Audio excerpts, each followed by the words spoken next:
Balanço patrimonial, o retrato fiel da riqueza ou endividamento da sua empresa. Neste artigo, quero dividir com você, de forma leve, direta e acessível, o que aprendi ao longo dos últimos 15 anos em gestão, experiências que carrego hoje comigo na minha atuação. O balanço patrimonial é o espelho financeiro da empresa. Vamos juntos entender, na prática, como olhar para o balanço patrimonial pode transformar a saúde da sua empresa para melhor ou para pior. Por que o balanço patrimonial merece tanta atenção? Eu costumo dizer, usando uma analogia simples, que o balanço patrimonial é como um raio-x da empresa. Ele mostra tudo o que está lá: o que a empresa tem, o que ela deve e o que de fato pertence aos sócios. Mais do que um documento obrigatório para uma contabilidade, o balanço patrimonial é uma ferramenta de gestão diária. E, honestamente, não são só as grandes corporações que precisam dele. Pequenas empresas, comércio local, até profissionais liberais que pensam em crescimento precisam compreender bem o equilíbrio entre ativos e passivos. Ele não é tão complicado quanto parece. E entender bem o balanço pode simplificar o entendimento financeiro e patrimonial da empresa. Estruturando o balanço patrimonial. O que compõe esse raio-x? O balanço se organiza em três grandes grupos: ativo, passivo e patrimônio líquido. A fórmula básica que a gente ouve desde o primeiro contato com contabilidade é a seguinte: como tudo na vida, a teoria é simples. O desafio está na prática, principalmente quando falamos das contas que mais interferem no dia a dia das pequenas empresas. Desmistificando o ativo. Afinal, o que sua empresa possui? No ativo estão todos os bens, direitos e recursos financeiros que a empresa detém. Não é só o dinheiro em caixa, inclui estoque parado, valores a receber de clientes, investimentos de curto prazo, imóveis que a empresa possui e até despesas pagas antecipadamente.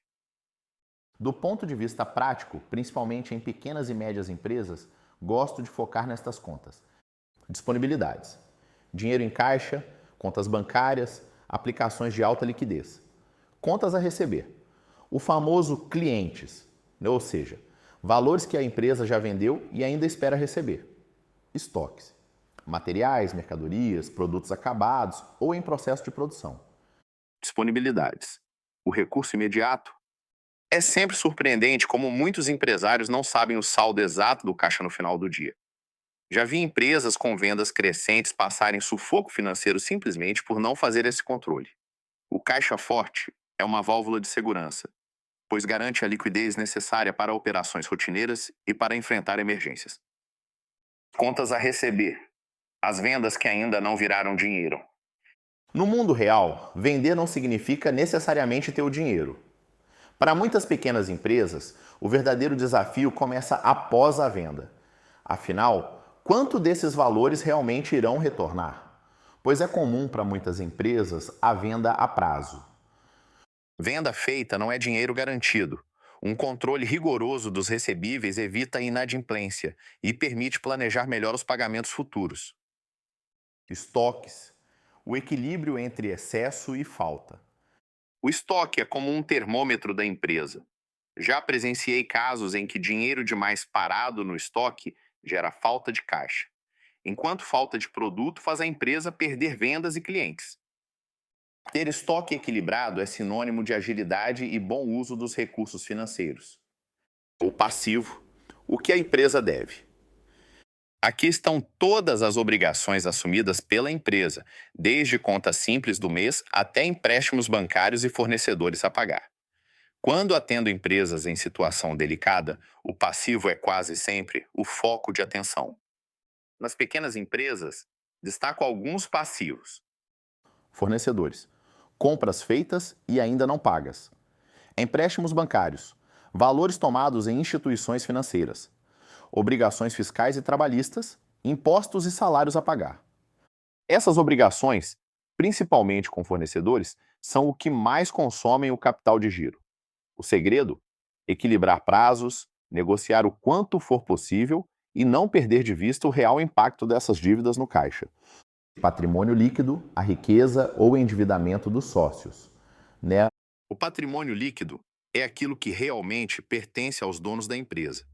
Em outras palavras, é tudo o que sobra depois de pagar todas as obrigações. Inclui o capital que foi investido, os lucros acumulados e, eventualmente, prejuízos de exercícios anteriores. Patrimônio líquido crescente é sinal de geração de riqueza de verdade. Quando cai, acende o sinal de alerta para o endividamento excessivo. Capital de giro, onde mora o perigo das pequenas empresas. Poucas expressões causam tanto mal-entendido nas conversas de negócio quanto capital de giro. Tenho uma regra comigo. Toda empresa saudável conhece, controla e planeja o capital de giro com olhos atentos. Capital de giro é o dinheiro necessário para tocar as operações diárias da empresa, pagar contas, salários, comprar mercadorias, sem depender das vendas futuras para sobreviver ao mês. Ele cobre o tempo entre pagar fornecedores e receber dos clientes. Durante anos como consultor, presenciei empresas pequenas e médias crescendo em vendas, mas quebrando porque não aumentaram seu capital de giro conforme a operação cresceu. Vender mais sem planejar o capital de giro pode ser fatal. Necessidade de capital de giro, NCG. Como calcular e entender? Quando falamos nesse tema, ainda existe muita confusão. A necessidade de capital de giro é o valor mínimo de dinheiro que a empresa precisa ter disponível para não atrasar contas e continuar operando normalmente. É a diferença entre os valores de estoque mais contas a receber e o total que você tem a pagar no curto prazo, fornecedores. Se o resultado for negativo, ótimo, sobra caixa. Se for positivo, é bom ter cuidado, pois a empresa pode estar trabalhando no vermelho.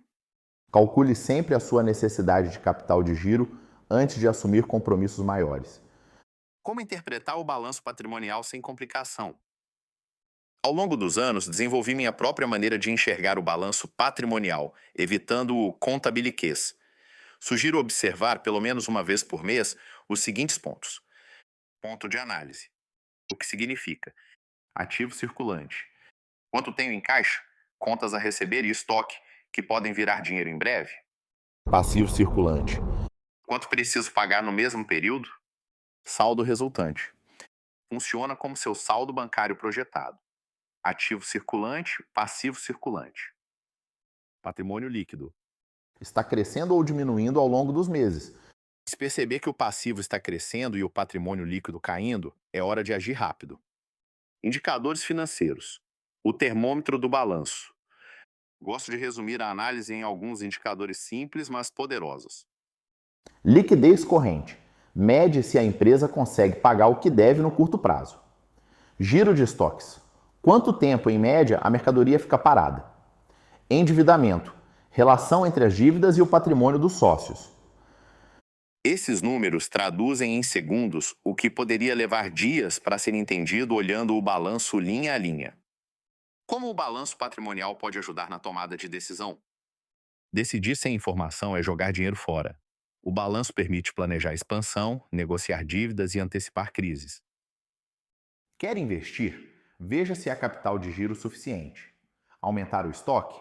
Projete o impacto no caixa. Tomar empréstimo? Avalie se a empresa aguenta mais dívidas. Conclusão: o próximo passo para transformar a gestão. Ninguém precisa ser especialista em contabilidade para entender o próprio negócio, mas precisa sim enxergar no balanço patrimonial um aliado. Muitos empresários acreditam que o balanço é um documento complexo, mas o essencial é que o gestor saiba interpretar e questionar o que está ali. Quando as contas são lançadas de forma inadequada, algo comum em empresas do Simples Nacional e lucro presumido, o resultado é um retrato distorcido da saúde financeira. E essa distorção tem consequências sérias. O balanço é o documento base para qualquer financiamento, negociação com investidores ou avaliação de mercado. Se ele não reflete a realidade, todo o futuro financeiro do negócio pode ser comprometido. Comece pelo simples. Peça ao seu contador o último balanço. Identifique as maiores cifras e reflita sobre o que elas representam no seu dia a dia. Assumir as rédeas dos seus números é assumir o futuro da sua empresa. Até o próximo tema.